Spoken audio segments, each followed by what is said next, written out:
Hola niños, bienvenidos a la segunda edición de las clases de historias del profesor Cam. Yo soy el profesor Cam y les cuento un poquito para los que estuvieron viendo los otros videos que voy a volver a dar las clases porque mucha gente estuvo diciendo, ay, no podés hacer bullying, ay, no podés hacer comentarios idónicos, como si ustedes fueran unos descerebrados que pueden votar para elegir presidente, pero no pueden entender una clase con determinada ironía o humor en ella, ¿no? Pero bueno, en fin. Y además para no exponerme a posibles sumarios por las barbaridades que puedo llegar a decir. Entonces, en ese sentido, vamos a volver a plantear las clases como para hacerlas adecuadas al contenido dictaminado por las brillantes luminarias del Ministerio de Educación de la Ciudad de Buenos Aires y de esa forma también poder hacérsela llegar, porque las jefas de departamento vieron las clases anteriores y me dijeron que era imposible que nosotros pudiésemos llegar a publicar material así. Así que dicho todo esto, y bienvenidos a la segunda edición de las clases de historia argentina del profesor Cam. Una de las ventajas que tenemos con estas nuevas formas de dar clases es como ya no voy a poder extender el tiempo hablando de lo traidor a la patria que fue Urquiza o lo cipayo que es Rivadavia, me queda mucho tiempo libre, entonces las podemos hacer un poquito más cortas, más dinámicas y a la vez abarcar una mayor cantidad de tiempo. En las clases anteriores nosotros habíamos empezado directamente en la primera clase ya llegamos a la independencia, ahora voy a tener la capacidad de extenderme un poquito hacia atrás como para que podamos entender un poco mejor lo que fue la conquista española del continente americano. Porque si ustedes se preguntan, obviamente que nunca jamás en la vida se lo preguntaron, pero si ustedes se lo ponen a pensar, ¿qué llevó a 120 infelices a meterse en un barco y navegar hacia lo desconocido, hacia su probable muerte? Porque ustedes imagínense que cuando los españoles salieron de Europa hacia el oeste, nadie había hecho ese viaje nunca jamás, salvo los vikingos, y no dejaron mucho registro de esa aventura. Entonces, eh, imagínense estar metidos en un barco con 50 personas más o menos parecidas a ustedes, yendo hacia lo desconocido.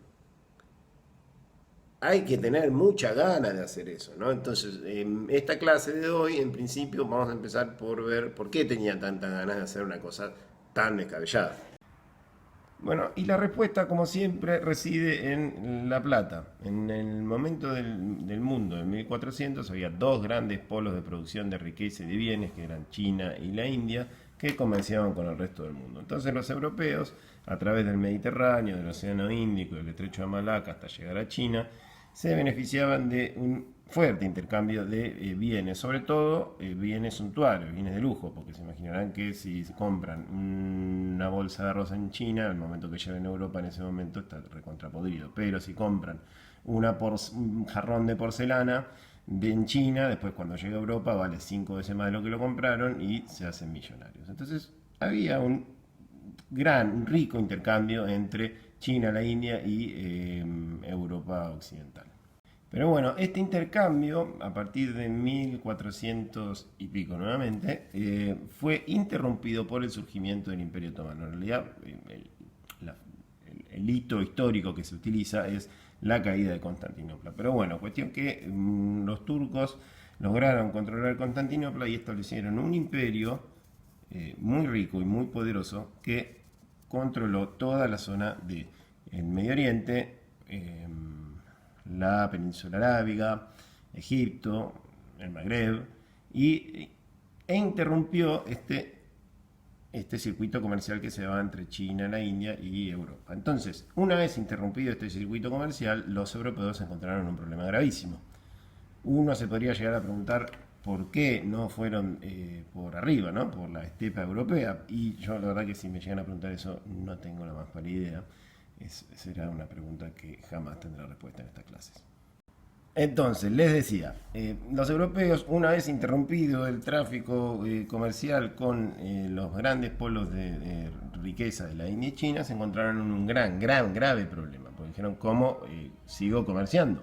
¿Cómo obtengo mi porcelana? ¿Cómo obtengo mis especias? ¿Cómo me sigo haciendo millonario a través de este tráfico? Y la respuesta que tuvieron, o sea, que se animaron a tener, fue la de justamente esto que les comentaba anteriormente, subirse a unos barquitos chiquitos y empezar a explorar.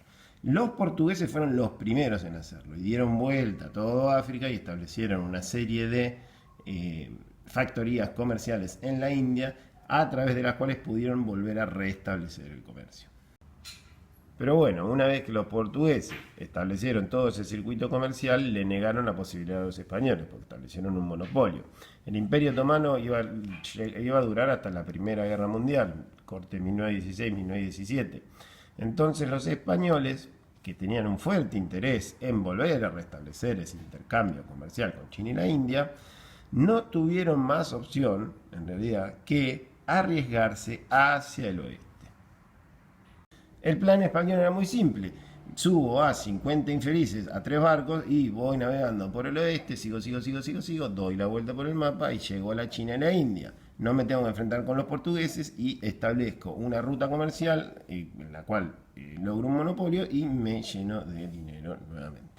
Pero bueno, una vez que se aventuraron hacia el oeste, navegaron y se encontraron con que existía una masa continental en el medio de Europa y el destino final de China.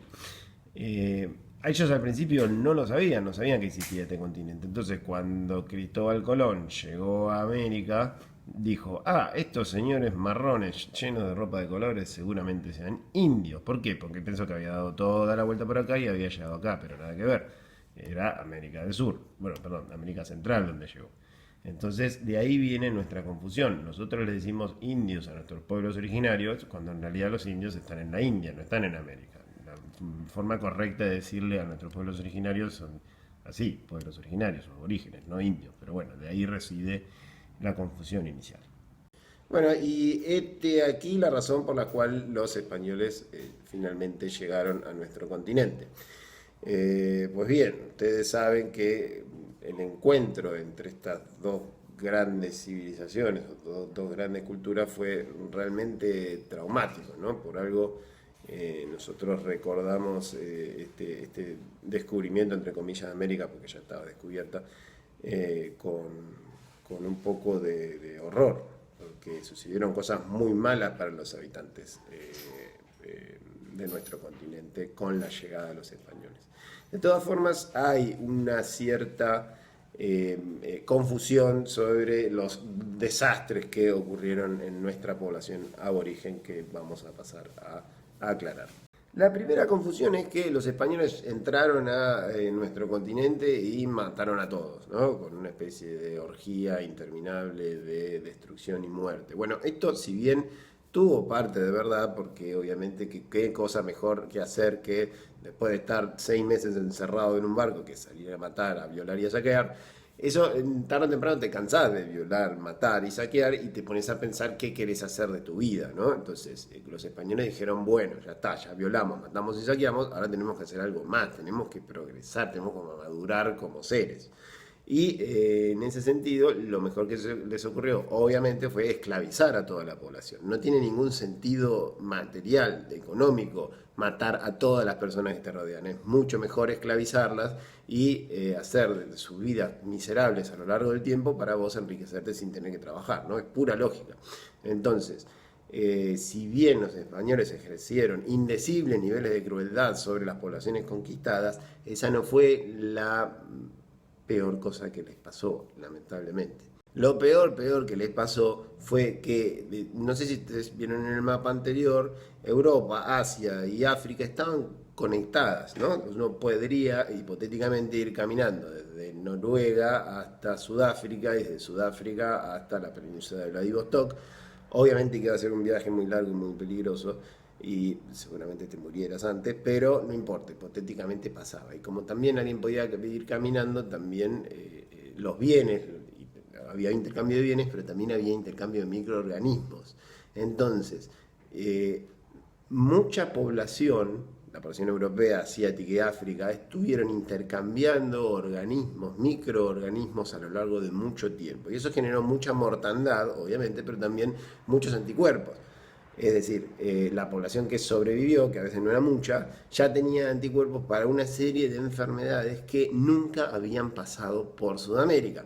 Entonces, cuando llegaron los europeos y violaron, saquearon y asesinaron, en ese proceso de violar y saquear y asesinar a la población, le hicieron algo mucho peor, que fue trasladarle todas las enfermedades a esta pobre gente que no tenía ningún anticuerpo. Entonces, si bien hubo una gran mortandad por parte directa de los españoles, a los españoles no les convenía que se muriera todas las personas que verdaderamente se murieron.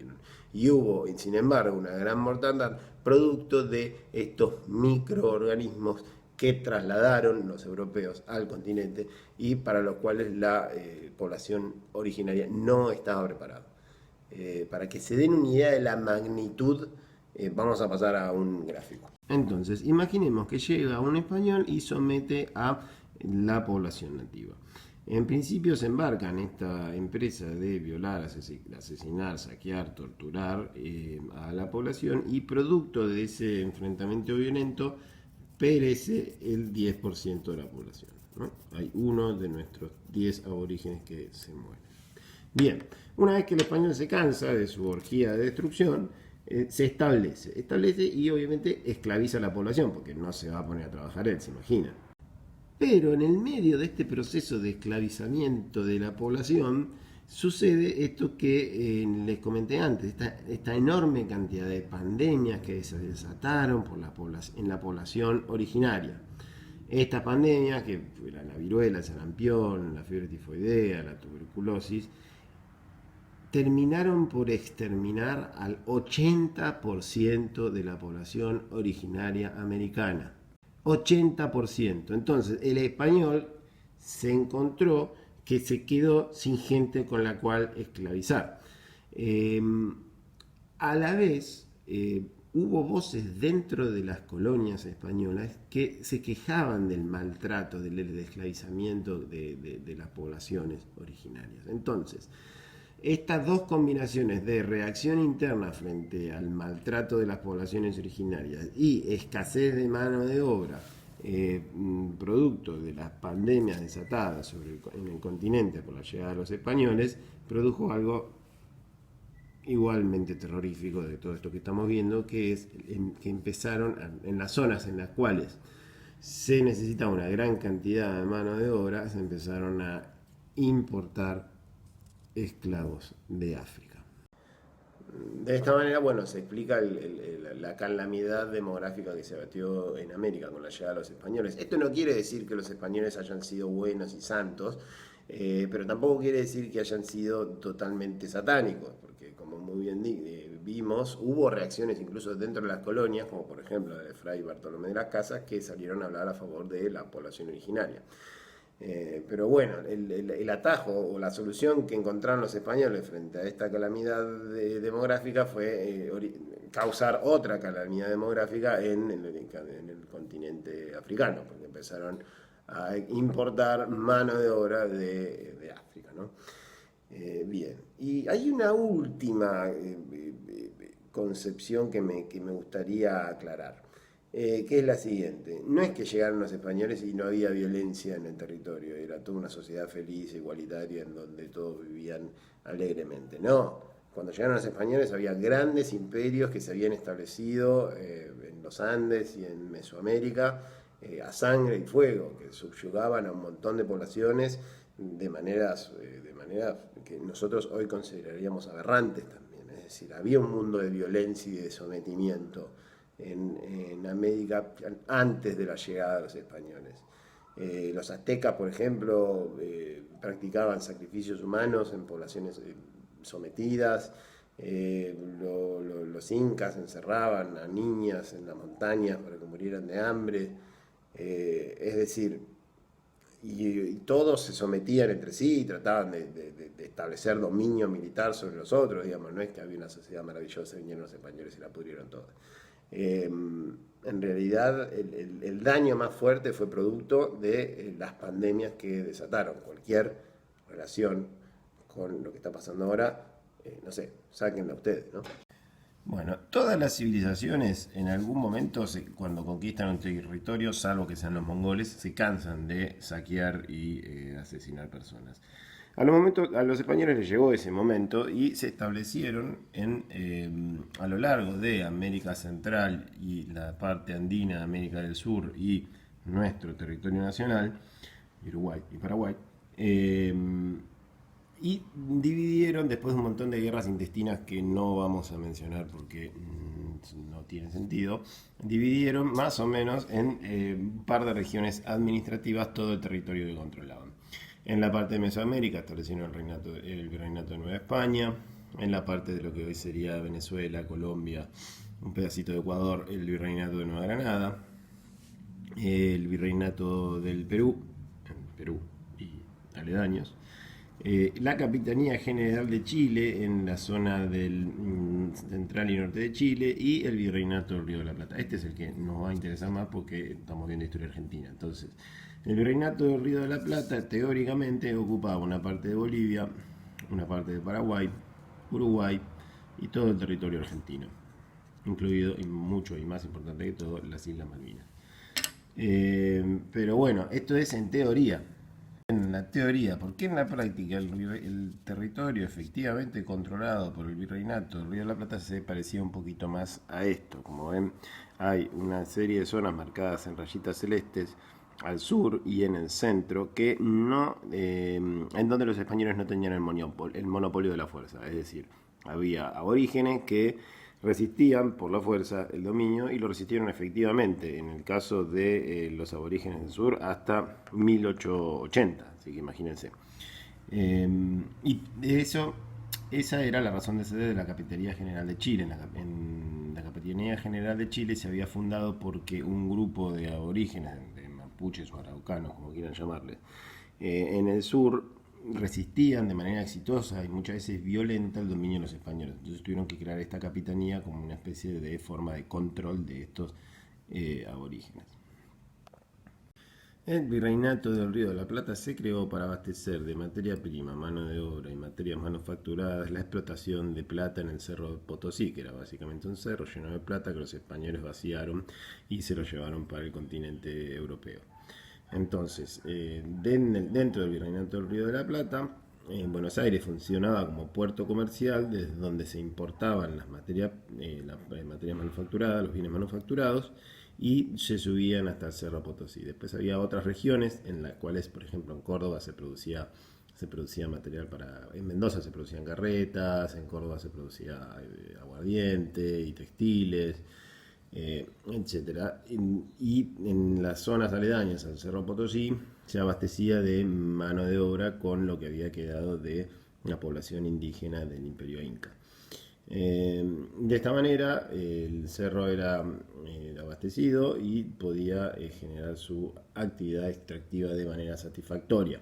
Pero lo más importante de todo era que ustedes entiendan que toda la economía, toda la sociedad del Virreinato del Río de la Plata estaba orientada al abastecimiento de esta actividad minera en Bolivia. Bueno, entonces con la explotación del Cerro Potosí, la explotación de minas de oro en Mesoamérica y también con todo lo que producían los esclavos, con la caña de azúcar en las colonias de las Antillas, etcétera, etcétera, etcétera, los españoles se encontraron con una enorme cantidad de riqueza, ¿no? Entonces, en ese momento se juntaron y dijeron, bueno, estimados, ¿qué haremos con todo este oro? Y un español seguramente dijo, pongámoslo a producir, invirtamos en tecnología para desarrollar una capacidad productiva que permita sobreponernos a nuestros adversarios de manera contundente y para siempre. Y los demás se rieron, ja, ja, ja, ja, ja, y obviamente lo invirtieron en guerra, ¿no? Entonces, durante todos estos años, toda la plata que se iba del Virreinato del Río de la Plata hasta el continente español fue utilizado para financiar ejércitos que batallaron en Europa por un montón de guerras que tampoco tiene sentido mencionar porque son tediosas de saber y no vienen al caso de nuestra materia. Lo que sí viene al caso es que el imperio español se embarcó en una serie de continuas guerras contra las otras potencias del continente que lo terminaron llegando a la quiebra. Es decir, estas guerras interminables hicieron que en un momento la capacidad de generar riqueza del imperio español se cortara, o por lo menos no pudiera responder a las necesidades. En un momento los gastos sobrepasaron los ingresos de manera exorbitante, y en ese momento y durante todo este tiempo Inglaterra fue copando los lugares, los vacíos de poder generados por la decadencia del Imperio Español. Porque básicamente Inglaterra se había transformado en uno de los lugares que más abastecía a los esfuerzos bélicos de España. Entonces, cuando España entró en decadencia, Inglaterra estuvo en una posición lo suficientemente fuerte como para ocupar ese espacio. Y esto es especialmente relevante para la historia de nuestro país. Y es relevante porque nosotros vamos a ver que Inglaterra comienza a intentar conquistar partes de nuestro territorio. Es decir, cuando nosotros nos adentramos en el periodo preindependentista, somos Buenos Aires y el Virreinato del Río de la Plata en general, salvo la parte boliviana, somos un área de periferia, ¿no?, que va a ser invadida o va a ser intentada invadir por los ingleses para profundizar esta disputa y esta lucha por el control de las colonias del mundo entre Inglaterra y España. Bueno, y es así, niñas, que llegamos al final de esta primera clase de historia. A partir de ahora, siempre después al final de cada clase les voy a proponer unas consignas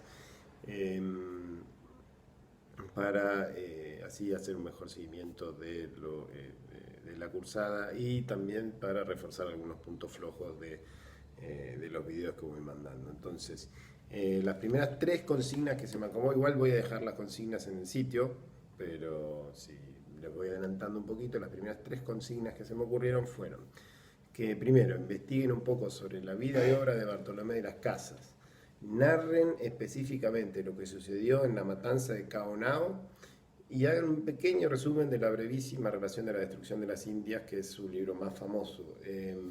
Voy a dejar una reseña disponible, pero pueden utilizar otras.